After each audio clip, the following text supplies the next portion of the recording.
Ente ya. Bismillahirrahmanirrahim. Alhamdulillah. Salatu wassalamu ala rasulillah. Gorenganmu hari ini kita kedatangan tamu spesial ini, Pak Jamal dengan Pak Etong. Masya Allah. Selamat bergabung dengan gorenganmu. Kita bersama-sama ketemu tadi di jalan dengan Pak Uwi. Masya Allah. Barakallahu fiik.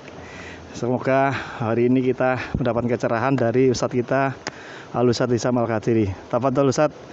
Mungkin kira-kira bisa memberikan semangat iman pada kita semua. Barakallahu fiik. Fadhol Ustaz. Assalamualaikum warahmatullahi wabarakatuh. Alhamdulillah wassalatu wassalamu ala Rasulillah sallallahu alaihi wasallam wa ala alihi wa ashabihi ajmain. Allah Subhanahu wa taala menyatakan di dalam salah satu hadis qudsinya, ya bena Adam, tafarrah li ibadati amla'u sadraka ghinan wa asudda fakrak. Wa illa taf'al mala'tu sadraka suhlan wa lam asudda fakrak. Wahai anak Adam, luangkan waktumu untuk ibadah kepadaku. Aku akan penuhi dadamu dengan kekayaan. Aku akan tutupi kemiskinanmu. Tapi apabila engkau tidak melakukan hal itu, malaktu sadraka suhlan, aku akan penuhi dadamu itu dengan kesulitan-kesulitan, kesibukan-kesibukan, bahkan kepayahan dalam hidup ini, dan aku tidak menutupi kemiskinan. Berangkat dari hadis qudsi ini, ada 4 langkah yang harus kita lakukan menjalani hidup ini supaya nikmat, nyaman, dan kehidupan ini terasa enjoy. Yang pertama, kita dianjurkan untuk banyak berdoa, meminta kepada Rabbul Alamin. Dan sering kita lihat doa ini hanya terkait dengan kesulitan yang kita hadapi. Ini kesalahan fatal. Tapi kita dianjurkan berdoa oleh Allah Subhanahu wa taala di dalam segala bidang. Waktu senang, waktu susah, ada masalah, dalam keadaan biasa tetap berdoa. Rasulullah Shallallahu Alaihi Wasallam sebagai manusia terbaik, manusia contoh, pernah berdoa habis asar sampai menjelang maghrib. Padahal beliau adalah orang yang paling utama. Sementara kita berdoa mungkin 2 menit, 3 menit.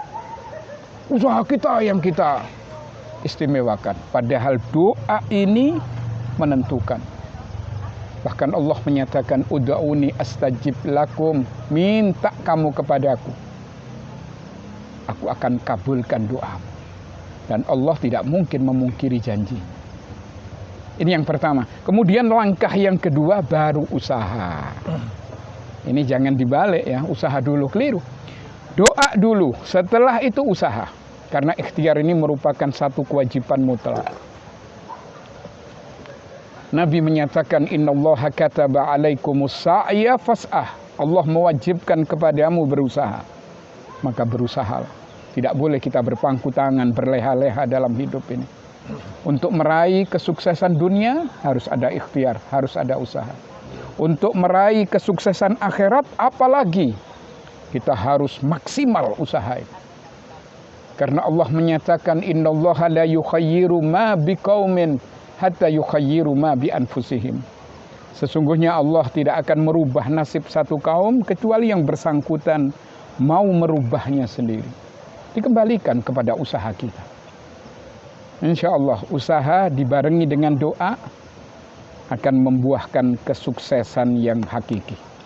Kemudian yang ketiga, langkah yang harus kita lakukan, pasrah kepada Sang Pencipta ini. Apa kata Allah dalam Al-Quran? Wa may yattaqillah fahuwa hasbuh. Barang siapa yang bertawakal kepada Allah, fahuwa hasbuh, maka Allah akan mencukupi. Jangan Anda mengunggulkan harta, jangan Anda mengunggulkan fisik, kekuatan. Kita ini lemah, tidak punya apa-apa. Tapi kalau kita mengunggulkan yang menciptakan langit dan bumi, maka kita akan menjadi kuat. Kenapa? Karena kita bersama Allah. Innallaha ma'ana. Sesungguhnya Allah beserta kita. Maka kita akan kuat menghadapi berbagai macam problem.